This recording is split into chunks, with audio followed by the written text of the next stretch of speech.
PowHER TV, lifestyle and leadership integrated, building a stronger nation, one woman at a time.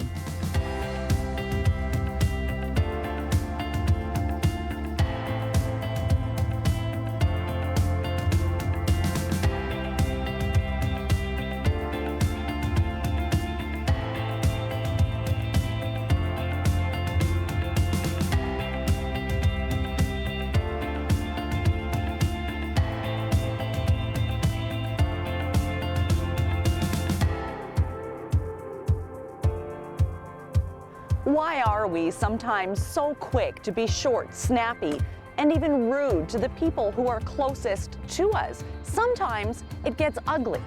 That's not normal, is it? What is normal? It's easy to know what's expected of us in a professional environment, but it's even easier to lose control at home. Can I be vulnerable with my kids? What if showing weakness and vulnerability is actually the safest place to be? What if I just accept that I'm human and that I'm destined to become better? I'm Kate Bergen, this is PowHER TV. We're just a moment in time, a person in a certain state, right? Today we're celebrating Kindi Gill, a family transformation coach and one of 11 people in the world currently trained in the Dalian method. Move me. I find that there are some threads of movement that are across all recreational pursuits. Jody Jackson, performance coach, a low-impact way to develop balance and strength. Getting wet is optional. Teach Me with Laura Grizzly Paws, and family as the foundation of community steeped in responsibility and wellness. Fuel Me, Sherry Strong, food philosopher, controlling stress by choosing your story and choosing to eliminate cortisol from your diet. Life is one big school with setbacks and struggles, and these are not intended to be bad. And finally, our note to self, Steely Springham, inspirational conversationalist and coach, brings it all home. PowHER TV, this is what happens when Canadian women making an impact in sport, business, the arts, and community leadership come together. At PowHER TV, we believe that by building strong women, we're building strong families, which therefore builds strong communities and therefore builds a stronger, better world. Today, we are celebrating and talking about family. Kindi Gill is a family transformation coach with Spark Expansion. What do you do? I concentrate on what goes on in terms of the dynamics at home. And my real role is about helping mothers to be able to mother in a way that they feel really, really confident that they're creating and assisting their children to become great leaders that are self-sufficient, self-motivated, but best of all, children that really love themselves too. What are the different types of dynamics? Are there different categories, different snapshots of different stages of a functional family? I don't label it as such in terms of there's a certain style of human being. All I concentrate on is the normal dynamics that happen in most homes. So in most homes, we do butt heads. We find ourselves having arguments, either with our partner or with our children or the children amongst each other. And this is often on a daily basis. This is something that we deal with every day in our lives. Absolutely. And because we deal with it every day of our lives, somehow we've accepted that that is the norm. And it's supposed to stay like that. The same with the tears. It may not be that it's all about arguments. We might find somebody in tears over something or other. And again, we tend to think that this is just normal dynamics in a home. And you're saying that it's not, or doesn't have to be. I'm saying that it is a part of the dynamics that do need to evolve, but there's another step further.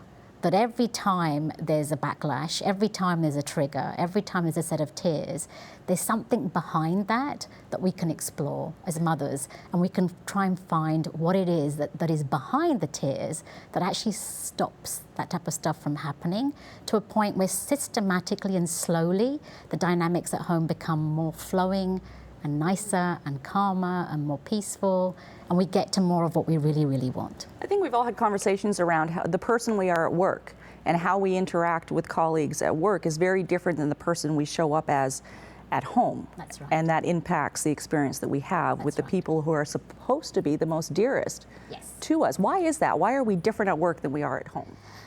We tend to be different at home because we sort of believe we're not going to lose these people. So we carry our stress home. We're less afraid to be who we really are. We're less afraid to show that we're actually stressed out, that we're upset, that we don't want something to happen a certain way.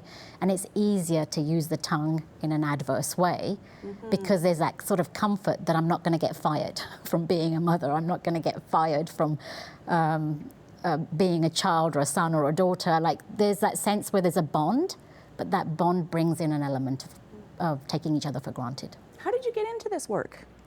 I got into this because of my own fair share of drama at home. So I used to You be... know what it's like to absolutely. be in the yelling position. Absolutely. And that's right. I have 3 children, 2 of which that have gone through the teenage phase and one that's actually in the teenage phase right now. How fun is that? She's 15. And I got into this particularly because I was in a leadership role as a chief executive in an organization responsible for 3,000 people. And what I found was that the dynamics in terms of leading the family home was very, very different. And there was more heartache. There was more personal vested interest in trying to figure out why is the drama here. Which makes it harder to acknowledge, start making changes, because it's so internally wrapped up in personal experiences that we think we don't have a choice in changing. That's right. Yeah, and progressively, some of us become more and more miserable, and I had my fair share of misery. My sister had a car accident and she became paralyzed, and that caused me a whole host of internal angst, because I couldn't understand why she had the limbs before, and then suddenly what had been created and was part of her body, not all of it was going to be functional from that day onwards, and then she became paralyzed from about here downwards. And that started my journey of, like, what is this destruction really about? And why do we have our miserable days? And why do we have our heartaches and our heartbreaks? And what causes that? And then eventually we moved to a new country. We came to Canada from England. And that wasn't easy for you at first. It was very, very tough. And my relationship with my husband became very, very tough at that point. And I was on the brink of actually getting into a stage where it felt like a divorce was imminent. And that was where my personal grief became so intense that I became equally desperate to find a way out. And you did. Thankfully, yes. Okay, we're going to be back with Kindi Gill talking about the answers that she found to move from angst into a more fulfilled state of being, and women as leaders in the role of mother.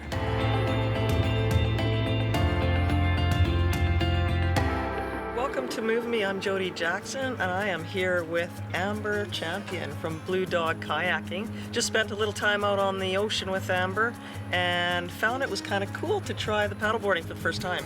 What has brought you to the sport? Well, I started out kayaking and teaching windsurfing.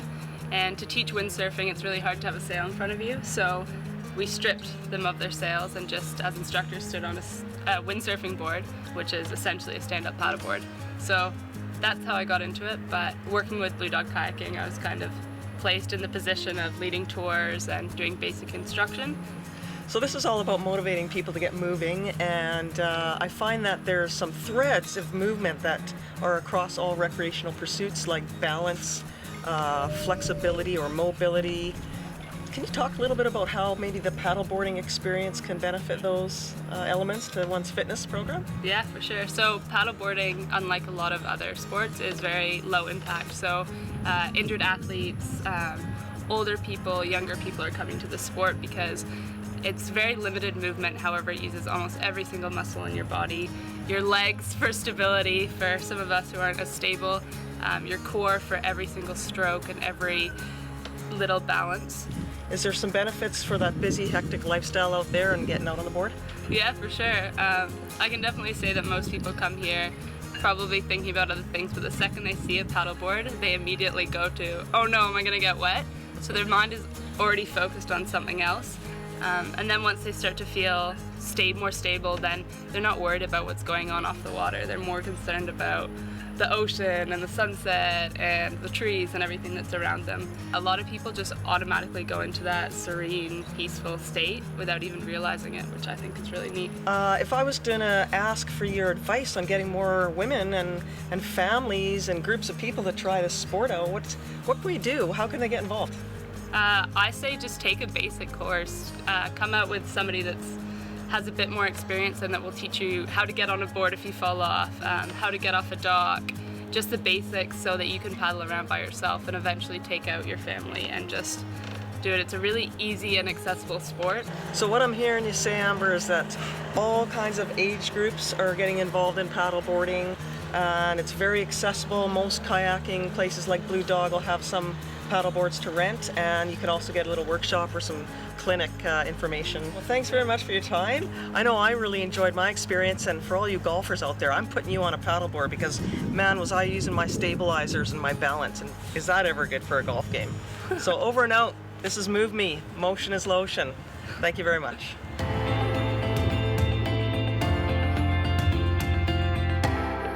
We're back with Kindi Gill, a family transformation coach who believes that it's in those struggles that we find our success. Absolutely. And that those struggles determine the success. What do you mean by that? I feel like we're all sort of being set up in a big I have a bad connotation around that. sort of being set up in a big way to be able to evolve in this big school that we live in. And sort of life itself is one big school, and then within it, our family environment is a smaller school that we're actually functioning in. And my understanding of the way that things seem to be unfolding is that we're given an opportunity to see some of our ugly faces, some of our not so nice faces, so that we have an opportunity to rise out of them and become more than that, so that we keep growing and become better as human beings. What things have to be in place, do you think, to recognize that a struggle is actually an opportunity, and even replacing the word struggle with the word lesson? I think, well, actually, that's probably a piece of education, because I think too many of us as human beings have been taught somehow that we're supposed to be living this utopia life, like Cinderella lives happily ever after. And if we're not, we're doing it wrong. And There's then, something wrong with and us. there's some sense that something's not right if we haven't actually achieved that. And that, to me, is one of the biggest crying shames about fairy tale stories, particularly like that one, because life doesn't unfold that way.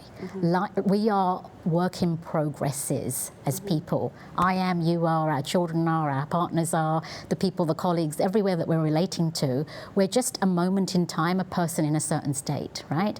And we're destined to become better.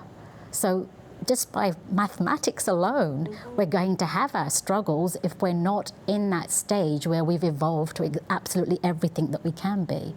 A lot of that falls on the shoulders of mother. Yes. And the expectations, the responsibilities, the weight that the mother in a family has to carry is overwhelming for a lot of moms. Because a lot of mothers are trained by watching their mothers, and they saw them giving, and then we by nature also want to give because we're very nurturing, very loving, tend to be very unconditional in our giving.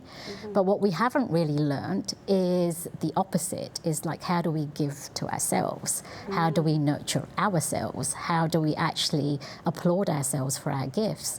And so today, now as a mother, the way that I really go about gauging like my sense of value as a leader is through the honest conversations that my children are able to have with me, where they're able to tell me everything that's happening as clearly and as factually as it's really happening, without that sense of dread, fear, censorship that says if my mum hears this, it means this X, Y, or Z, or whatever it might be, because I've chosen to really parent in a way where fear is absent, and as to the best of my abilities to try and keep the control out of it too. Have you taken some of the leadership skills and practices that you had in the corporate world and applied it within your family? And what does that look like? A lot of those leadership skills are actually very different, because in the corporate world, a lot of it is fear and reward based. Right.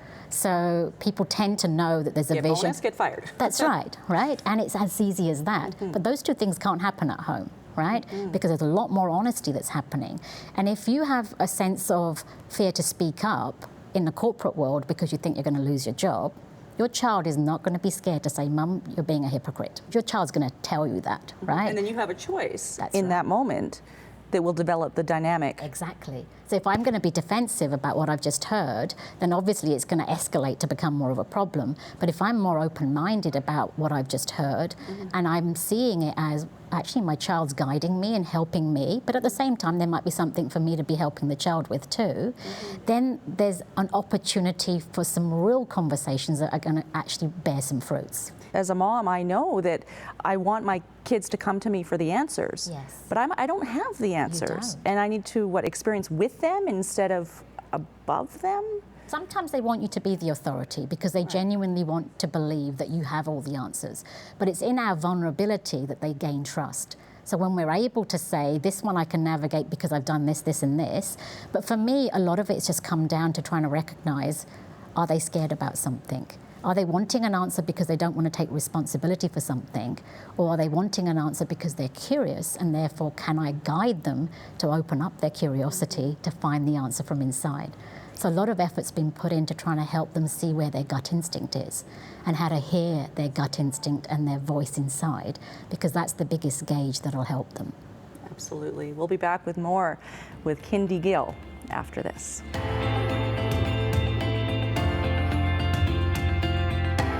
Are you kidding me? It's ridiculous. It's just it's bad. It is so bad. I am so stressed. I can't sing. And I know there's some of you who are glad I'm not going to be singing. I'm trying not to take it personally. Seriously, most of us are stressed. Most of us have too much on our plate. Very few people are super stressed because they don't have enough to do. They might be bored, opposite of stressed, right? And stress is creating a lot of problems in the world, and it's interfering with you being completely as effective as you are meant to be.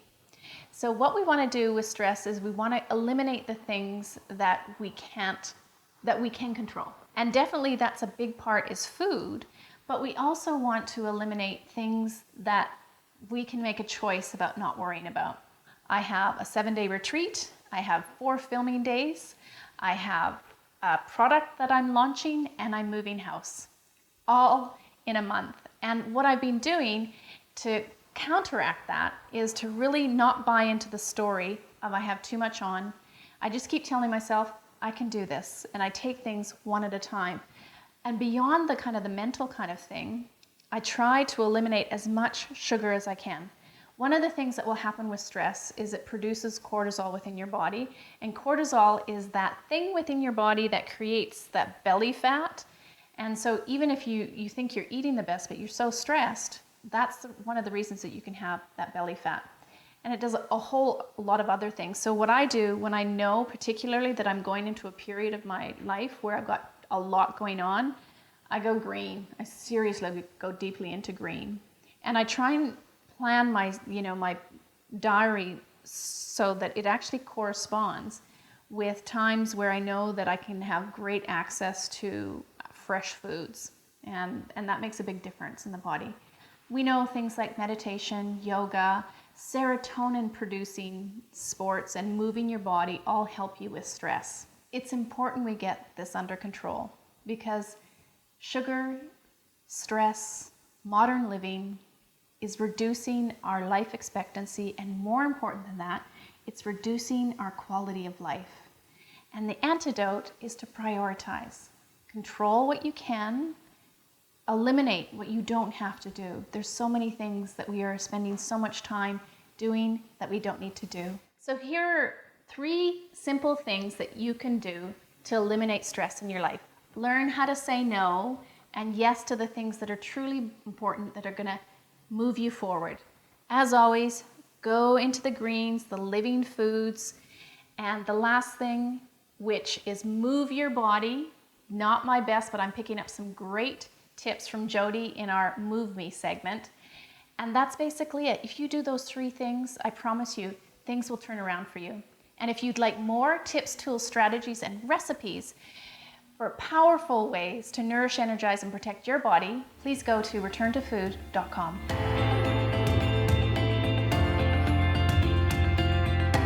Family is the foundation and well-being of our children and family and community. My family in particularly is inseparably connected to the land. We all have a huge role and responsibility in helping one another, taking care of each other, and there are no gendered issues or roles within our family other than we all have to earn our keep based on reciprocity, trust, and respect. For example, the salmon harvest, that's a family responsibility for everyone to go down to the waters, offer our tobacco and our medicines for our first salmon catch, and to be able to put food away for the winter months. Along with preserving other foods, we all have that role and responsibility to make sure that we are providing nutrients and nutrition to our family. Alongside of that, you know, celebration of joy, wellness, enjoying each other's company, from swimming, horseback riding, board games, those kinds of things where we're interacting, communicating, and acknowledging each other's presence is really important. And that joy and laughter is really significant in bringing that wellness and that foundation. A lot of the teachings are rooted on cultural traditions of identity and community of who we are as a family.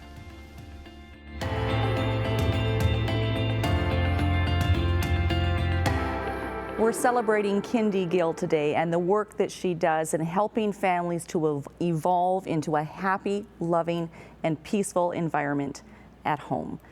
Fear is something that comes up in almost every aspect of life. Yes. And in the family, it's at the core of a lot of things. Absolutely. In fact, it's the core of all the problems that arise. How? Would you believe? How so? It's because we're afraid of something. Like, for example, if I'm afraid to speak up, and so I can't actually tell you as a parent what I'm thinking about you as a child, right? And but you've just said something or done something or asked me to do something that doesn't feel good. There's a divide. Right. There's a sense that I can't actually be honest with you. So I might be scared that my approach in how I share my response to the low spelling test is going to be damaging to his ego. So I say nothing. So I say nothing. So now there's this sense of sort of dishonesty that's beginning to evolve, because it's like you've become an authority that's one step removed from me, and I can't actually share my vulnerabilities, my weaknesses, where I'm falling over, where I don't feel comfortable, just out of fear. And yet, the minute we get to a point where we give our children the permission to, one, be afraid. And how do you do that? What's an example that you could... Like the way that I would go about it is that if I see one of my children throwing a wobbly about something or other, I love that phrase. I'm immediately on the alert that there's something there now that's destabilized them, right? So I know that they're now feeling vulnerable, but they're not going to show it. You're not on the alert for correcting what could be assumed to be wrong behavior or perceived as wrong behavior. Absolutely. I accept it as being the exact behavior that that child needs to display, because that's the state that they're in. So then my role as a mother becomes more about, okay, so what is this vulnerability and how can I help this child to feel empowered so that they come out of it? And my instinct now, through the work that I've been doing with myself for such a long time, is, okay, there's going to be a fear behind this, and it's either there's some need that isn't going to get met, or there's some expectation that they're feeling that it hasn't been achieved, or that there is some sort of wound. My conversation has said something, and they felt wounded by it. They felt like that they were being judged by it, or they weren't feeling like they were enough, or something has happened to dent their sense of self. But what you can do is be very, very mindful of the fact that this is not about the fact that a child has behaved inappropriately. It's more about, it's like a cry for help, for you to offer guidance. So sometimes just to be able to share your own weaknesses and to share your own vulnerabilities is actually the safest ground for them to then be able to come back with you and share what's happening for them. So fear can be transformed into empowerment. Absolutely. In fact, that's the only way the changes happen in our behaviour. The minute we get to see a fear wasn't real, or we get to understand it so that we know now that we don't need to be locked inside it, that's when we suddenly find our strength. That's suddenly when we find our voice. That's suddenly when we feel more comfortable in our own skin. And when all those things begin to happen, our communication automatically improves. Since you've begun this transformation in yourself and in your own family, how have your expectations of yourself in the role of mother changed? I've become easier on myself. We're pretty hard on ourselves. Yes. As human beings, and even more so as moms. So as a mom, I carry less guilt. I carry less shame. I evaluate less about what I didn't do and I concentrate more on what I have managed to do. I celebrate the fact that we're all very different. I also celebrate the fact that often my children are actually showing me faces that belong to me. How, so what does that look like? Because, for example, if you've got, like, for example, my youngest daughter, very flamboyant, very, very gracious, loves being on the stage, but I recognized early that that was actually my sense of wanting to be as free as her, as to be as light-hearted as her, for me to be able to embrace joy in the same way as she's living. So I could see that this is actually something that I'm wanting. But when my son was timid and shy, I also recognized that I was once very timid, very shy, very nervous to speak up. So it's like each time you see a face, it's actually a part of a face or a part of a phase that you've already lived through yourself. And that's one of the challenges of parenthood, is to maybe identify what am I projecting and what reflection am I interpreting, Yes. and how can I see this person, this child, That's as their own being without my Yeah. stuff attached. Generally what I've found is that if I'm reacting and I'm getting triggered, then really what I'm seeing is a part of me that I haven't yet accepted, that I haven't yet acknowledged exists inside me, and I've not yet said, yes, that is part of me, but that doesn't make me wrong or bad. It just happens to be part of my nature. It might be a little bit of a struggle, which is a lesson. That's right. Okay, we're going to end our time with you today, Kindi, with a power bite. I'm going to ask you to hold that and choose the one that jumps into your hand and read it out loud for us. Okay, so just pick one out of them? Yep, just pick one out. Okay. Haha. I bet you it fits. Right? It says, strong women lead themselves first.